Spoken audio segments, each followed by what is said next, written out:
Cotonou abritera du 23 au 25 juillet la deuxième édition du colloque scientifique international pour l'innovation pédagogique et le développement professionnel. En prélude au colloque, l'AIPDP, c'est l'association pour l'innovation pédagogique et le développement, a exposé les axes qui feront objet de réflexion lors des assises ainsi que l'objectif visé. C'était à la faveur d'une conférence de presse ce jeudi. Propos recueillis par Génial Afouda, Monsi Agboka et Alexis Kenom qui nous indiquent ici les raisons profondes de l'organisation d'un tel forum.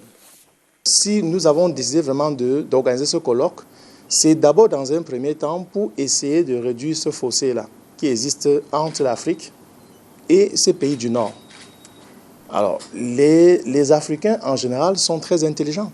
Il suffit notamment de se réunir et d'échanger autour d'une question aussi importante pour justement au sortir d'un tel événement, trouver des solutions et essayer de l'implémenter sans plus attendre.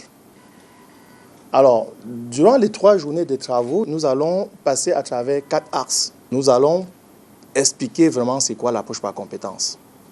Donc, les enseignants du primaire, du secondaire, d'université, les personnes issues du milieu scientifique, professionnel, doivent pouvoir débattre de cette question. Au niveau du deuxième axe, c'est tout simplement cette fameuse question d'adéquation formation-emploi. Et nous avons voulu justement que les numériques, puisqu'on le sait déjà, les numériques font partie des compétences transversales de nos jours. On ne peut pas faire sans les numériques.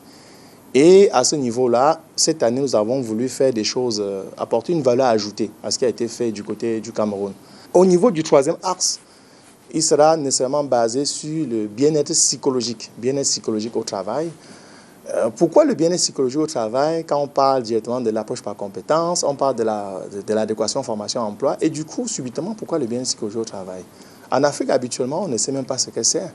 En Europe, depuis ces dernières années, ils mettent quand même il y a un accent particulier mis là-dessus pour essayer d'amener les personnes à mieux s'épanouir. Il y a les ODD, les objectifs de développement durable, qui font aujourd'hui qui sont au cœur maintenant de tout système éducatif.